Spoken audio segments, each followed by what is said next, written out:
Yo, what's up? This your boy Edwin, aka Get Right, and you are now tuned in the conversation room with Penn's Lens House.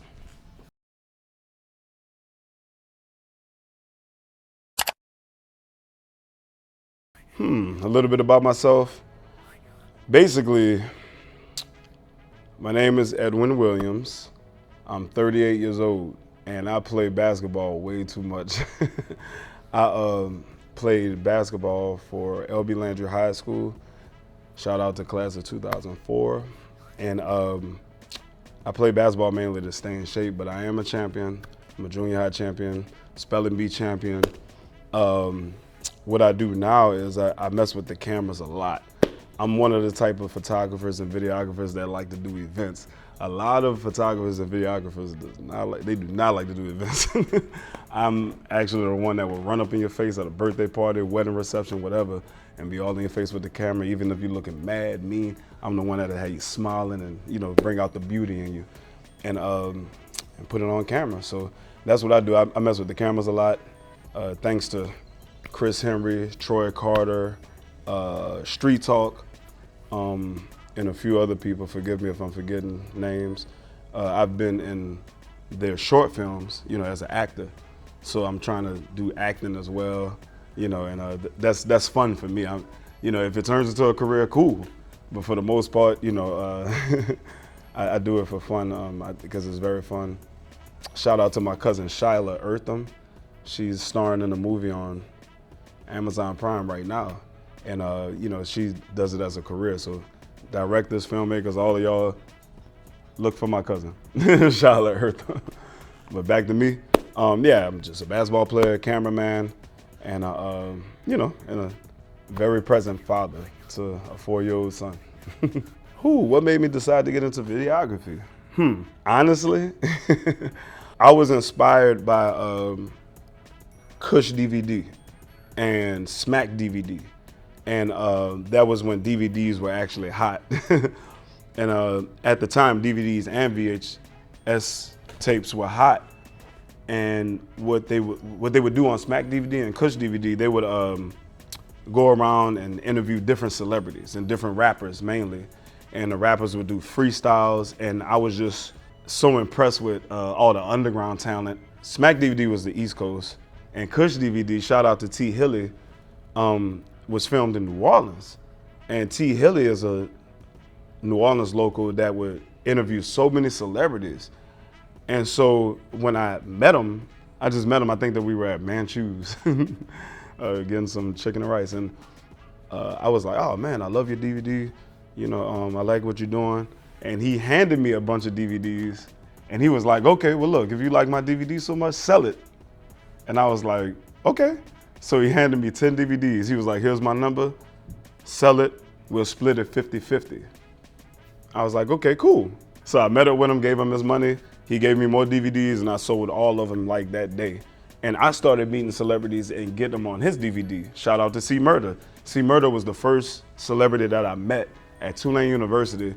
And I told him I was with Kush DVD, and then I gave T. Hilly C Murder's number. And next thing you know, C Murder was on, he had an interview on Kush DVD Part 2 promoting one of his books. So and so after that, I just was like, shoot, I can start doing my own interviews. And I grabbed my mom's video camera. Shout out to my mama, thank you so much. She let me use her video camera, and I started interviewing rappers. So that's what made me get into videography. What goals do I want to reach in the field? Do you mean in the field as in like videography? Or like just like, I definitely want to make movies that actually make money. Because I know a lot of directors and filmmakers struggle with that. Because I've seen some bomb movies, but the director would be broke because he didn't make any money. Who wouldn't want to be like Spike Lee and Tyler Perry and James Cameron? You know what I'm saying? Like who wouldn't want to be like Steven Spielberg? Like who wouldn't want to make a movie that makes over $100 million at the box office? I would love to do that. I mean, I'm 38 years old. A lot of guys don't even get to that point where they make millions of dollars until they're like in their late 40s and 50s and stuff like that. So I would love to do that, Top 3, in my opinion, hands down, James Cameron, Tyler Perry, Steven Spielberg, and if I could add a fourth, Spike Lee. So, the thing that inspired me to be an actor was Jason Mitchell. Let me explain. There's a lady named Jacqueline Fleming that's an amazing actress and filmmaker, and shoot, she does it all from the looks of it. But she opened up a film school in Metairie a long time ago, and like I said, I'm 38 years old, and I think when I was like 21, she opened up a film school, and she had a Facebook ad that said, "If you want to be an actor, you ever had dreams of becoming an actor, call this number." And you know, so I've never had dreams of becoming an actor or anything, but I was like, shoot, I got free time, like why not give it a shot? And so I just went to the first class, and it was a nice bit of people there. It was like 20 people there, and Jason Mitchell was there. And all of us were starting from the bottom, like we had never done this before. Jacqueline Fleming asked us, shout out to Jacqueline Fleming, she asked us like, made you want to get into acting? Introduce yourself, where you from, what made you want to get into acting? Jason Mitchell stood up and said, while everybody else was introducing themselves, oh, I love theater, I've always dreamed of being an actor, I love art and all that. They were saying all kind of bogus stuff. Jason Mitchell jumped up and said, you know what? I want to be an actor because I want to take care of my family. I'm here for the money. And it's like he broke the ice for everybody. It was like, finally somebody said it. And we all busted out laughing. And all I gotta say is the next week when we got to do some skits, and he bodied it. Like he did such an amazing job towards where to give you chills. A close comparison, if you ever played high school basketball with Michael Jordan, or if you played high school basketball with LeBron James, you knew that they were the ones that were going pro. We definitely knew that he was the one that was gonna make it. Out of everybody in that classroom, and they had some beautiful women. Shout out to everybody that was in that classroom that day that witnessed that with me. Beautiful women in that classroom. And the guys, you know, they were good actors, but Jason was just the GOAT.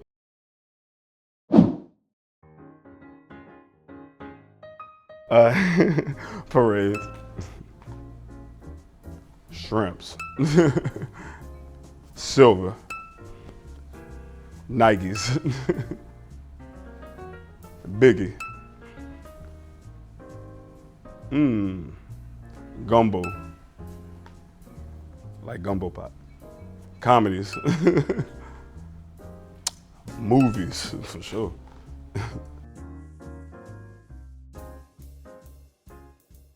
I feel like black women are more unprotected because we just get kicked out of the community a lot for petty crimes, like, you know, and you have to be available, you have to be there to protect a woman.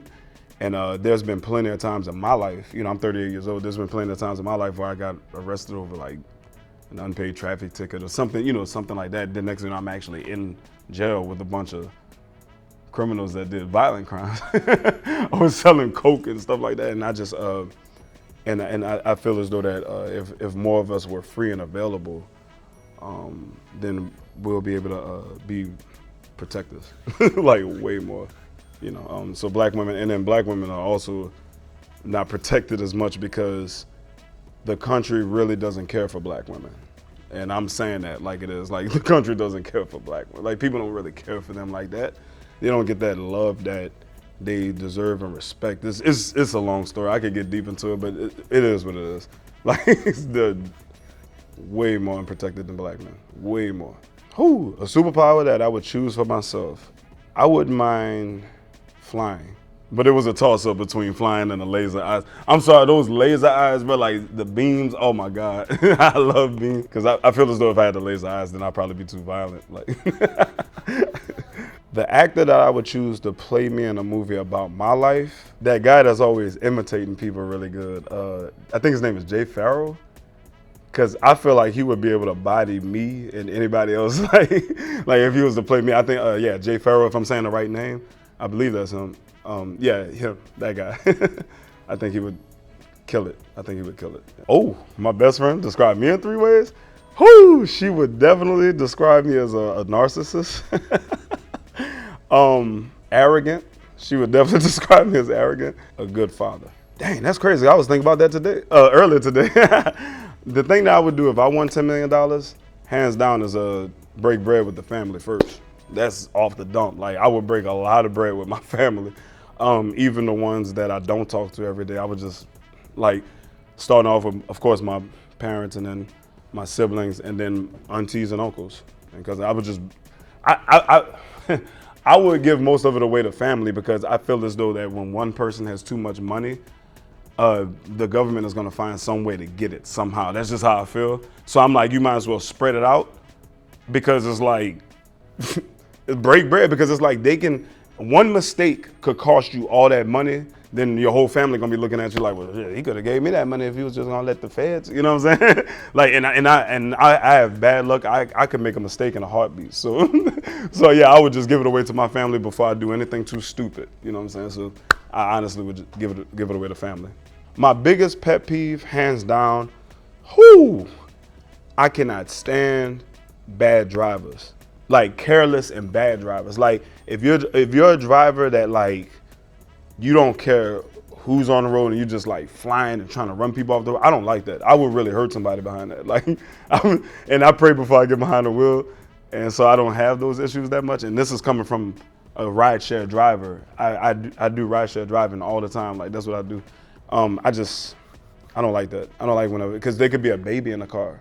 There could be a kid in the car. There could be a senior citizen in the car, and you're gonna run them off the road. I don't like stuff like that. Don't be a bad driver around me. If I can turn into an animal, I would definitely turn into, this might be kind of corny, I'd turn into a bird, like maybe a pigeon. Cause I feel like nobody really is really worried about pigeons.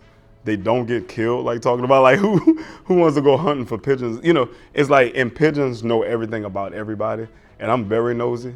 Like I'm very, very nosy. Pigeons, they hear all our conversations. Like they could be anywhere and nobody cares. And I kind of like that. A pigeon, I just feel like nobody's after pigeons. Like nobody, every other animal, like who eats pigeons? Like, you know what I'm saying? Like I just, I know owls eat pigeons. But anyway, nothing, let me shut up. Yeah, a pigeon. Yeah. I've actually turned down 2 very well-known reality shows that came to New Orleans. I turned down 2 of them. I'm not gonna say which ones, but I know one of them was on the Oprah network, and they DM'd me. They DM'd me on Instagram, and I looked at the lady's profile, and I was like, oh, she really is a casting person for Oprah, for the OWN network, I think it is. Yeah, I turned down a couple of reality shows because I'm kind of real. I'm a real person, so I don't like I wouldn't want to jump on a reality show just to be on TV. You know, I wouldn't want to jump on a reality show just to be on TV. I would want it to be a reality show that I could really relate to. I'm not gonna, cause I feel like the fake gets exposed. So I feel like if I'm on a reality show, just to get exposure, it'll be like, you're gonna be able to see right through me the whole time. I'd rather do a reality show like, just something that relates more to me, you know.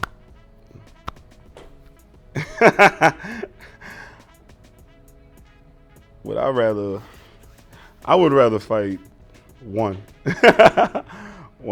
horse-sized duck. I would rather fight one horse-sized duck. Just one. 100 of anything is way too many. Like, I don't care if it's 100 babies, you're not gonna win. Like, if I woke up president of the United States, giving women more options, like more opportunities, you know. I give them way more options and opportunities than what they have. I would, try to hear as many women out as I can and just be like this superhero for women in any kind of way, no matter what race and color. And, of course, I'm gonna look out for black women, like, I'm gonna go extra hard for them. If I found a penguin in a freezer, what would I do if I found a penguin in a freezer?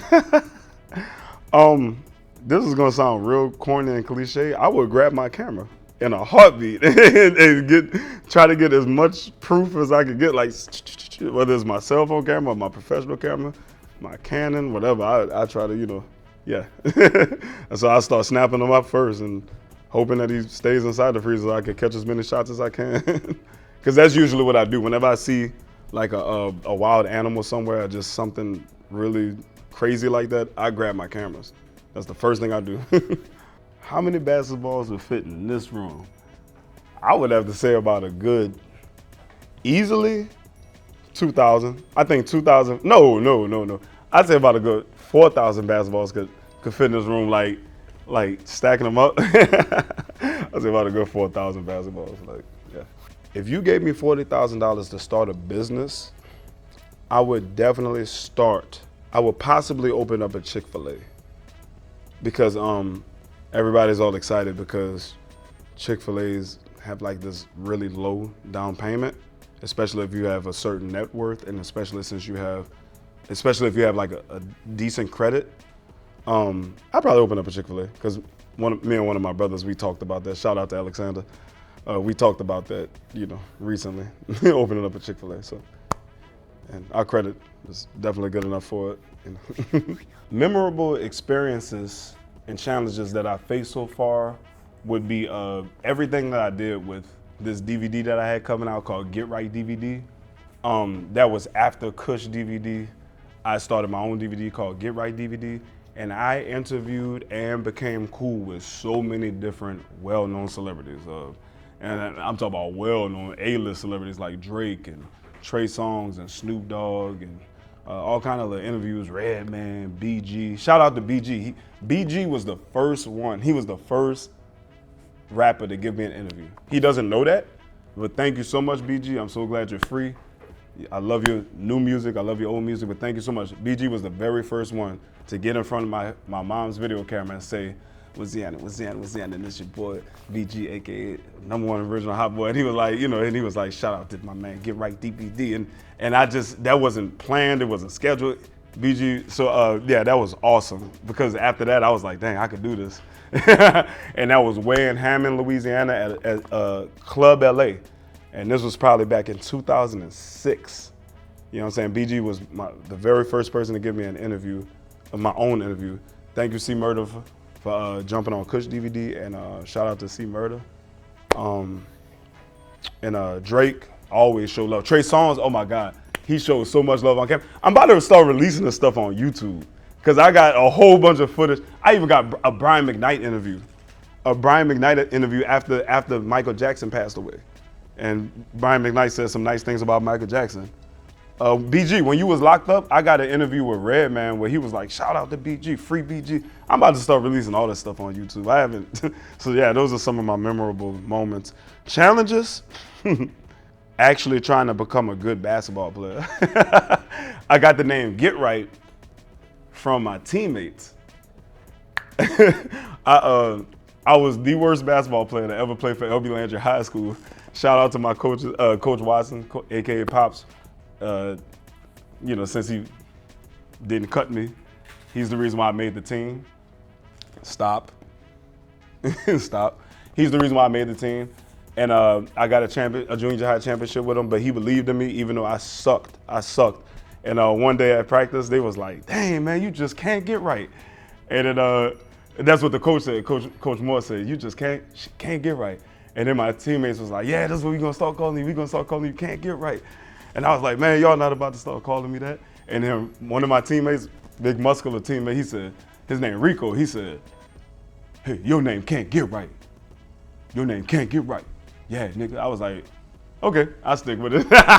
And so that's how I got the name Get Right. Shout out to my teammates, shout out to Rico, shout out to Coach Moore, Pops aka 12, love y'all, Coach Wilson, all y'all, The advice that I would give to aspiring kids today would be respect your elders. Respect your elders.